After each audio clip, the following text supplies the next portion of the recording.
Buenas tardes, grupo de Mariología. Hoy estamos iniciando nuestra clase, que espero sea la última, para que se pueda seguir a otros temas que ustedes tengan a bien considerar. Vamos a iniciar nuestra clase con una oración. Ven, Espíritu Santo, y llena los corazones de tus fieles y enciende en ellos el fuego de tu amor. Envía, Señor, tu Espíritu y todo será creado y se renovará la faz de la tierra. Oh Dios, que iluminaste los corazones de tus fieles con la luz del Espíritu Santo, haz que seamos dóciles a sus inspiraciones para que podamos apreciar el bien, recibir su consuelo en las penas, su fortaleza en los momentos difíciles y su entusiasmo para obrar el bien por Cristo nuestro Señor. Amén. Gloria al Padre, al Hijo y al Espíritu Santo, como era en un principio, ahora y siempre, por los siglos de los siglos. Amén. Bueno, hoy tenemos el último tema, que es la Virgen dentro del libro del Apocalipsis.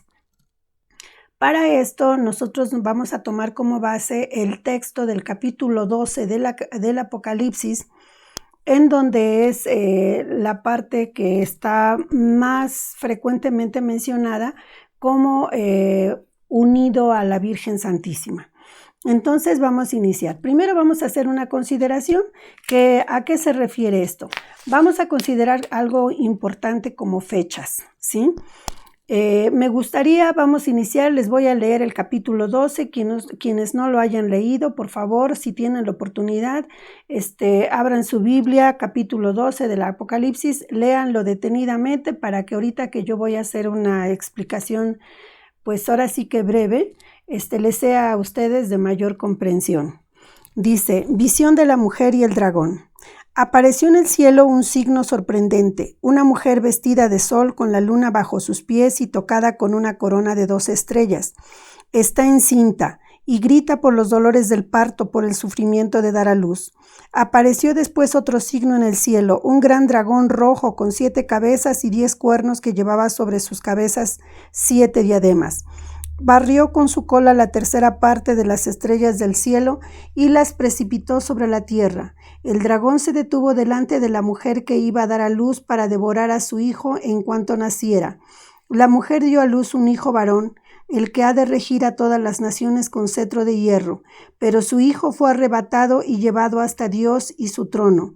La mujer huyó al desierto, donde tiene un lugar preparado por Dios para ser allí alimentada 1260 días. Entonces se entabló una batalla en el cielo. Miguel y sus ángeles combatieron con el dragón. También el dragón y sus ángeles combatieron, pero no vencieron, y no hubo ya en el cielo lugar para ellos. El gran dragón, la serpiente antigua, el llamado diablo Satanás, el seductor del mundo entero, fue arrojado a la tierra junto con sus ángeles. Oí entonces una voz potente que decía en el cielo: ahora ya ha llegado la salvación, el poder y el reinado de nuestro Dios y la potestad de su Cristo, porque ha sido arrojado el acusador de nuestros hermanos, el que los acusaba día y noche delante de nuestro Dios.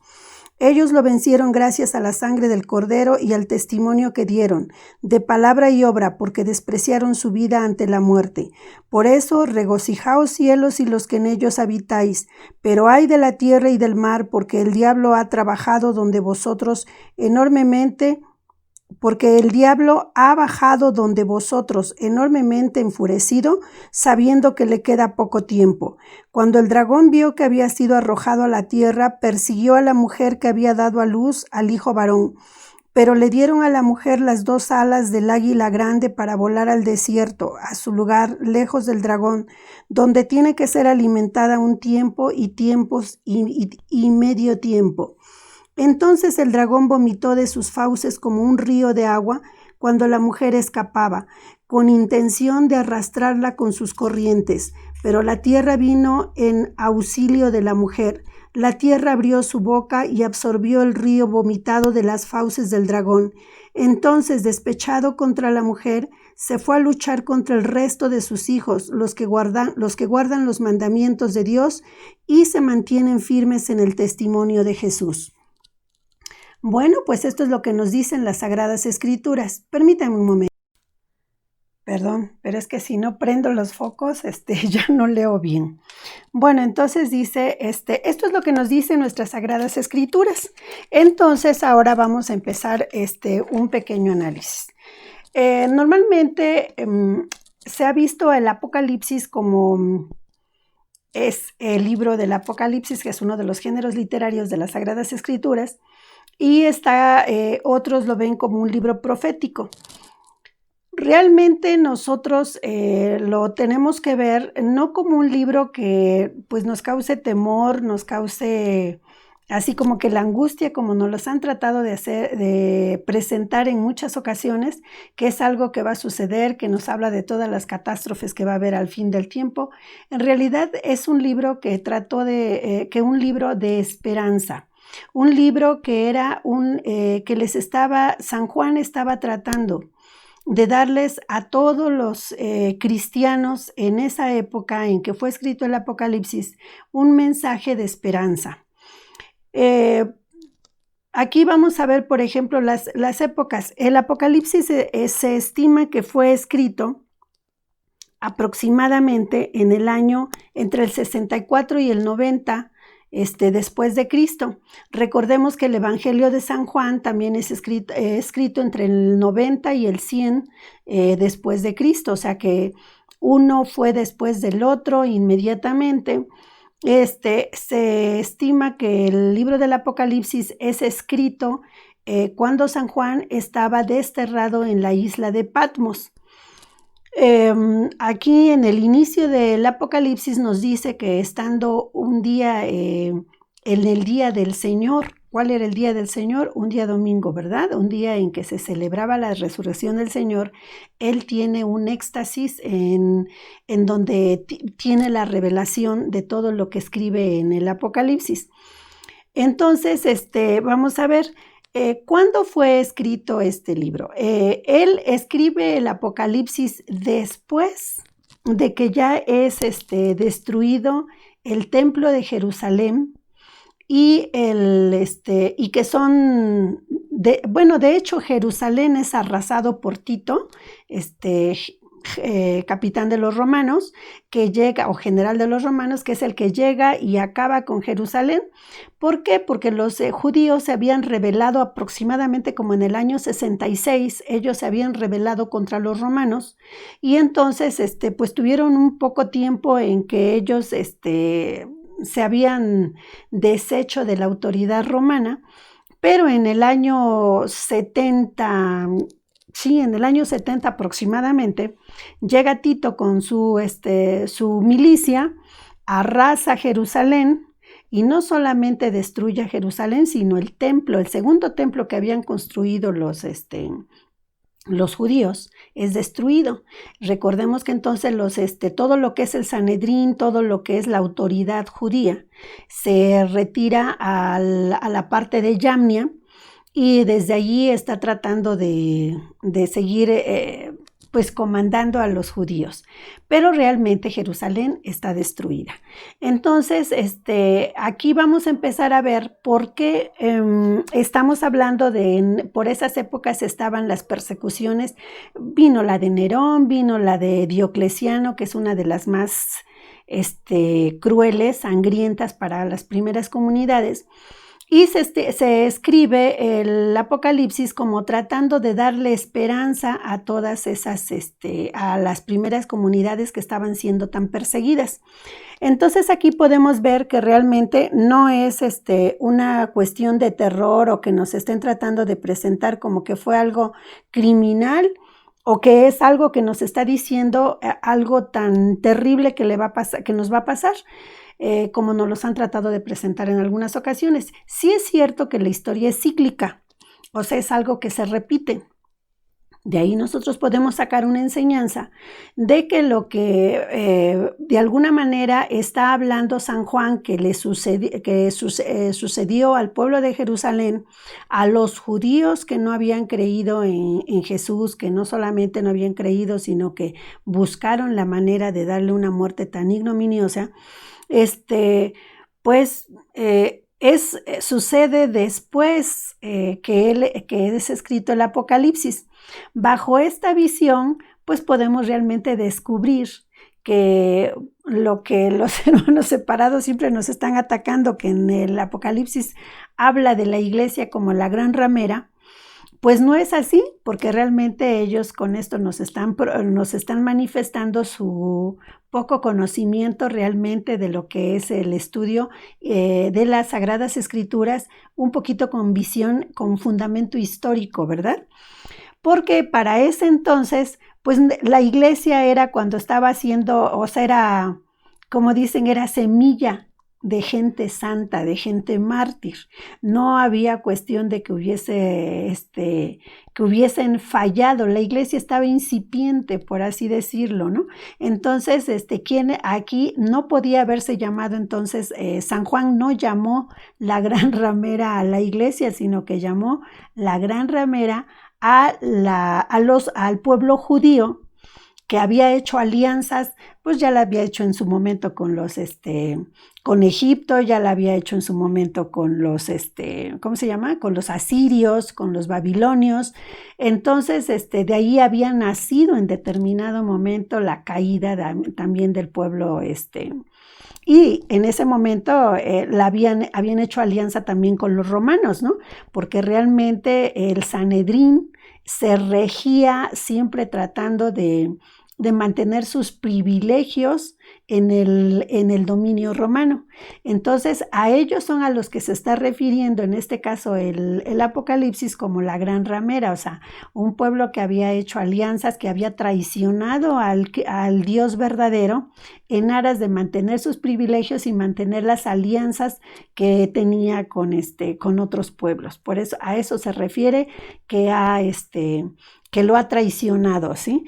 Porque, vamos, si somos justos, vamos a razonar que es una ramera, o sea, una persona que mantiene relación con varias personas, ¿verdad?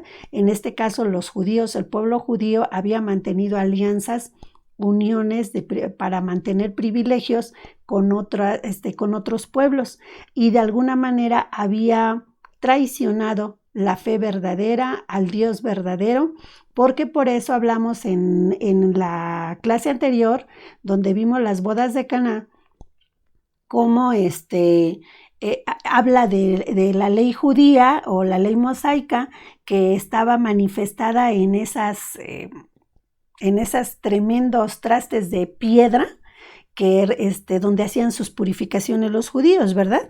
Bueno, pues entonces vamos a partir de acá. ¿A qué se está refiriendo entonces en el Apocalipsis? La imagen nos dice acá, si nos vamos aquí, dice, apareció en el cielo un signo sorprendente, una mujer vestida de sol con la luna bajo sus pies y tocada con una corona de 12 estrellas. Normalmente todo mundo da por sentado que está refiriéndose a la Virgen Santísima. Veamos que sí se va a referir de alguna manera a la Virgen Santísima, si consideramos que, por ejemplo, en la clase pasada vimos que Jesús, cuando se refiere a María como mujer, la está llamando la iglesia, la esposa de Cristo, la iglesia. Entonces, bajo ese punto de vista, sí vamos a ver que es María la que aparece allí, pero María en representación de la Santa Iglesia, ¿sí? Entonces dice ahí, con una corona de 12 estrellas. Se habla de que esas 12 estrellas están representando a las 12 tribus de Israel, ¿sí? Igual que a los 12 apóstoles. Entonces dice, veamos que son las 12 tribus del antiguo Israel y los 12 apóstoles del nuevo Israel. Entonces dice, está encinta y grita por los dolores de parto, por el sufrimiento de dar a luz. Alguna ocasión comentábamos que precisamente a quién estaba dando a luz. Estaba dando a luz a la iglesia. Porque recordemos que si está hablando de dolores de parto, dijimos que Jesús, cuando ella da a luz a Jesús, no le causa dolor, porque Jesús no tiene pecado, entonces no hubo dolor de parto con Jesús. Pero en el caso de nosotros, que sí tenemos pecado, nosotros como parte de la iglesia, eso es lo que ella está tratando de dar a luz. Ahora también aquí habla de Jesucristo, porque recordemos que en la iglesia Cristo es la cabeza y nosotros formamos el cuerpo. Pero entonces por eso está hablando de que María da grito, bueno, en este caso dice la mujer grita por los dolores de parto, por el sufrimiento de dar a luz, porque está dando a luz a la iglesia. Apareció después otro signo en el cielo, un gran dragón rojo con 7 cabezas y 10 cuernos. Bueno, con 7 cabezas, ¿a qué se está y 10 cuernos? Se puede pensar que las 7 cabezas, estamos hablando de los 7 pecados capitales, porque ya entendemos claramente que este dragón está representando al demonio, ¿verdad? Es el demonio mismo, que al mundo o al ser humano lo tiene dominado a través de los 7 pecados capitales y del incumplimiento de los 10 mandamientos, ¿verdad? Dice, sobre sus cabezas y 10 cuernos que llevaba sobre sus cabezas 7 diademas. Barrió con su cola la tercera parte de las estrellas del cielo y las precipitó sobre la tierra. El dragón se detuvo delante de la mujer que iba a dar a luz para devorar a su hijo en cuanto naciera. Dice, ¿a quiénes quiere devorar? A la iglesia, a todos nosotros nos quiere devorar.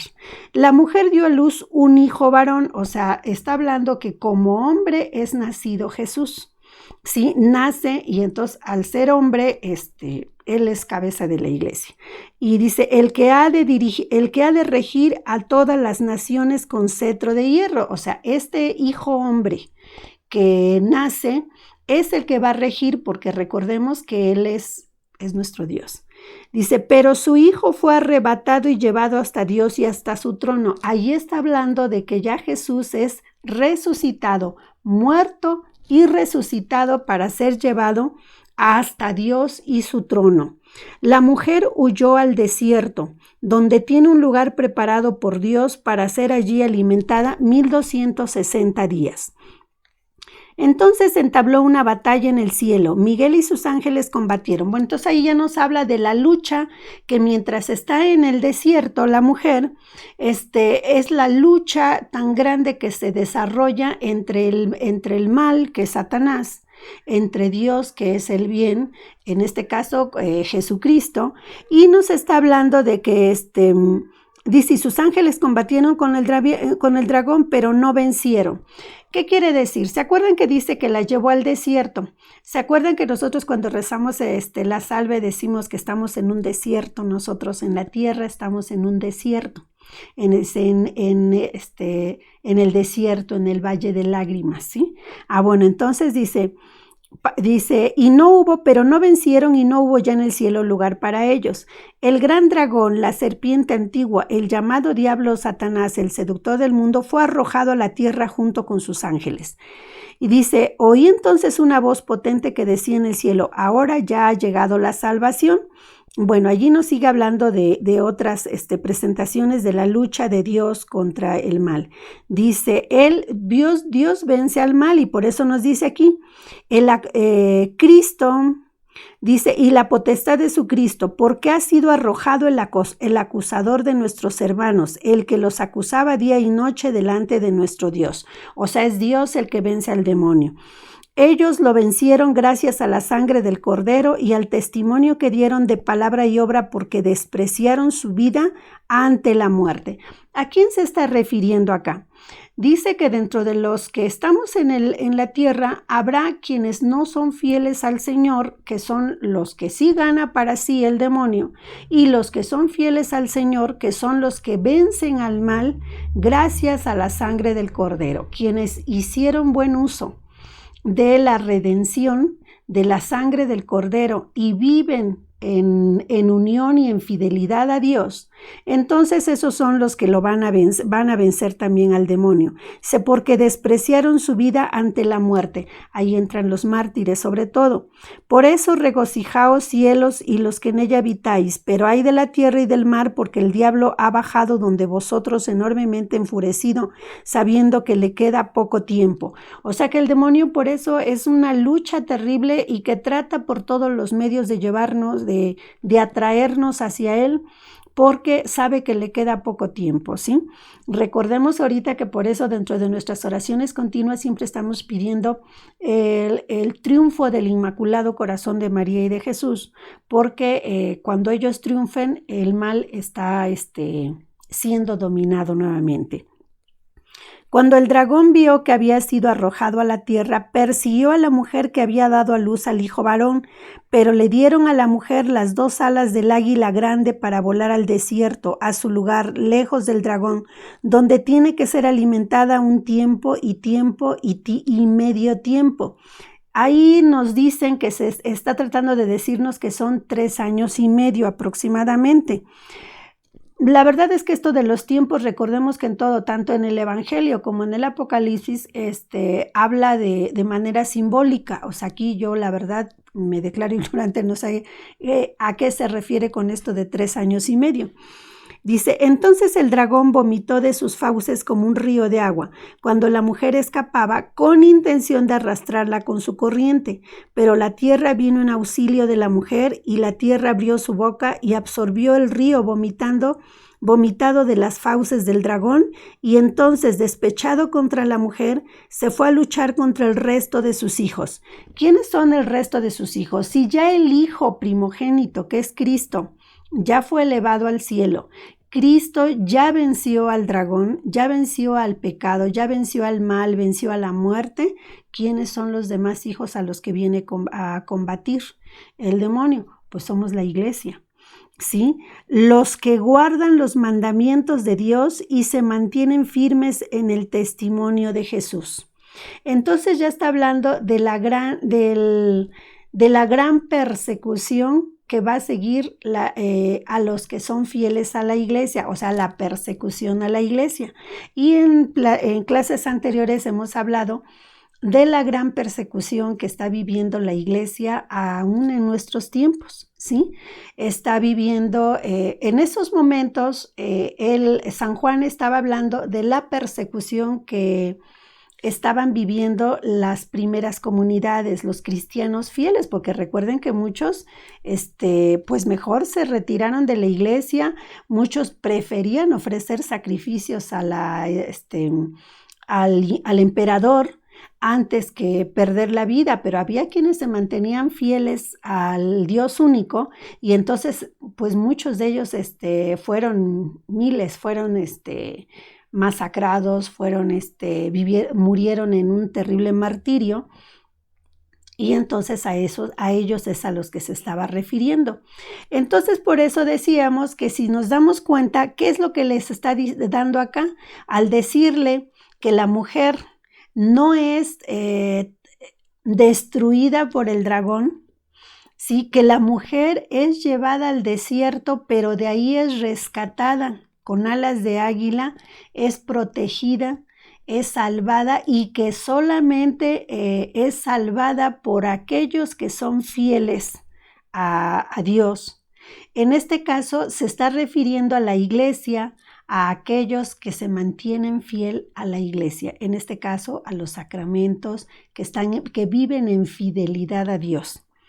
Entonces, como nos podemos dar cuenta, pues no se está refiriendo específicamente a María como la madre de Jesús específicamente, sino se está refiriendo a María como la iglesia misma. Se recuerdan que en nuestro texto, en nuestro libro, continuamente hizo referencia en todas las clases anteriores a que María estaba representando el pueblo de Sión. Entonces estaba hablando del pueblo de Israel, pero por eso habla en el Apocalipsis de la gran ramera. O sea, ¿quién era la gran ramera? El pueblo judío. El pueblo judío que se había aliado con otros pueblos en aras y había sacrificado al Dios verdadero, y no solamente al Dios verdadero, al Hijo de Dios que nos manda a la tierra para redimirnos, y que ellos, en aras de mantener sus privilegios, también es sacrificado, ¿sí? Bueno, si nosotros nos vamos a nuestro libro de texto como último comentario, si se van ustedes a la página 173, que ya es lo último, ahí en el punto 12 se van a encontrar la mujer del Apocalipsis. Y si ustedes leen esta partecita, se van a encontrar que es un poquito más detallado, es esta pequeña parte que yo les acabo de resumir prácticamente, ¿sí? Por ejemplo, aquí nada más les voy a leer una pequeña fracción del punto 12 y van a ver cómo ahí empieza a desarrollar lo mismo que yo les acabo de decir. Dice: la exégesis actual es prácticamente unánime al afirmar que la mujer de que habla el Apocalipsis capítulo 12 es directa y primariamente la Iglesia. Naturalmente, para captar en qué sentido se puede ver en ella como a trasluz a María. Es necesario, por una parte, situar la perícopa en todo el contexto cristológico y eclesiológico del libro. O sea, hay que ver a Cristo y a la Iglesia nuevamente unidos. Dice, y por otra, en la continuidad del Apocalipsis con la teología joánea del cuarto evangelio. En resumen, lo que nos quiere decir aquí al estar hablando de cristológica, dice, y eclesiológica, es que si nosotros hacemos un poquito historia hacia atrás, fíjense que toda la historia de la salvación siempre viene en parejas. Si hablamos del Génesis, estamos hablando de Adán y Eva. Si estamos hablando de más adelante la pareja cuando se inicia el pueblo de Dios, estamos hablando de Abraham y Sara. Y así vamos a venir hablando siempre en pareja, ¿sí? Cuando inicia el Nuevo Testamento, ¿con quiénes inicia? Con San José y con María. Y entonces, al término de nuestro de nuestros evangelios, y en este caso ya del Apocalipsis, nos está hablando nuevamente de una pareja. ¿De quién? De Jesús y de la Iglesia. Reflejada, obviamente, esta mujer, nosotros inmediatamente pensamos en María, pero también recordemos que en la clase anterior, en las bodas de Caná, María está representando a la Santa Madre Iglesia. Bueno, pues como pueden ver, fue un tema así como que muy pequeñito, muy breve, que yo por eso les hacía el comentario en la clase anterior, que en esta clase, aquí si se van ustedes a la página 176, nos dice la figura de María. ¿Es posible en tal caso una interpretación mariológica del Apocalipsis?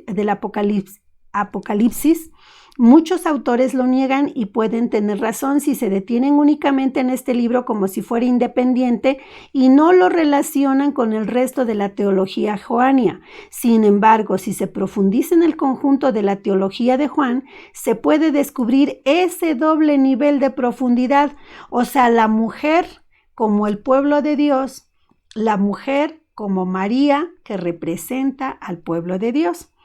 Dice, así como en María, que es la mujer en Caná y al pie de la cruz, se traslucen el antiguo y el nuevo Israel.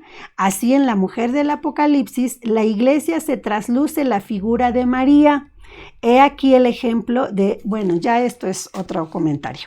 Bueno, entonces ya vieron cómo realmente lo que nos han hablado del Apocalipsis, yo nada más les estoy hablando de este pequeño fragmento que es que está más relacionado directamente con la Virgen Santísima. Pero realmente, como comentario al margen, todo el Apocalipsis no se debe de leer bajo la visión de que es algo que San Juan estaba avisando que iba a suceder.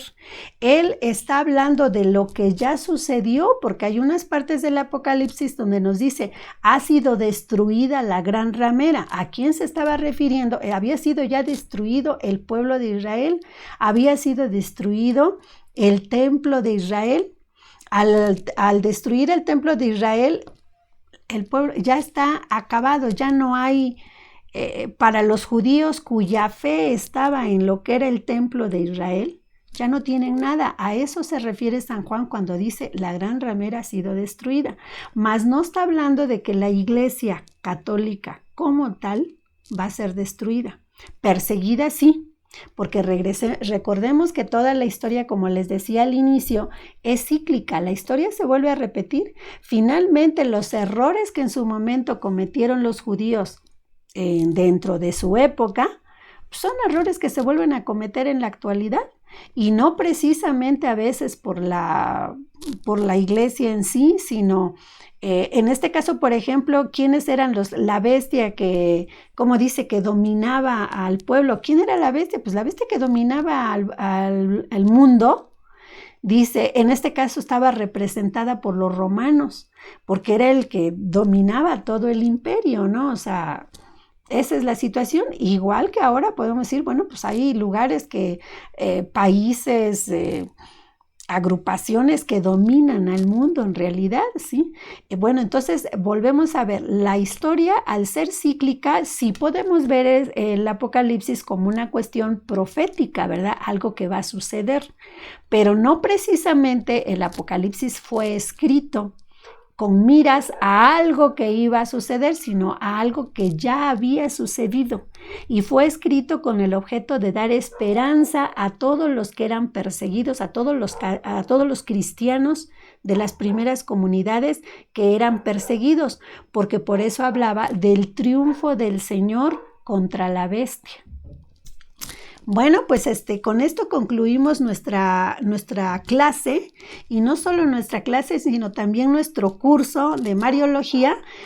Voy a hablar con la coordinadora, la maestra Tere, para informarle que ha concluido nuestro curso, y pues todo grupo de Mariología, me dio mucho gusto estar con todos ustedes, y pues se pondrán de acuerdo con la maestra Tere para ver si ustedes desean inscribirse a otros cursos o qué procede a hacer en estos casos. Pero en lo que a mí respecta, el curso de Mariología lo hemos concluido con este tema, que era el último. No sabemos qué vaya a suceder, esperemos que las clases se reactiven en el próximo semestre, en enero. Espero yo que para entonces ya también la parroquia de Volcanes, el párroco permita la reapertura del centro para el colegio bíblico, y pues ya veremos más adelante si hay oportunidad de seguir colaborando o pues tomamos otros rumbos. Que Dios los acompañe, que Dios nos llene de bendiciones a todos, que logremos salir bien librados de esta pandemia, y que ojalá y les haya gustado este curso. Que Dios nos bendiga a todos. Nos despedimos con una breve oración a la Virgen Santísima, y que tengan muy buen fin de año. Contigo voy, Virgen pura, y en tu poder voy confiado, pues yendo de ti amparado mi alma volverá segura. Dulce Madre, no te alejes, tu vista de mí no apartes, ven conmigo a todas partes y nunca solo me dejes. Ya que me proteges tanto como verdadera Madre, haz que nos bendiga el Padre, el Hijo y el Espíritu Santo. Amén. Que tengan un excelente año.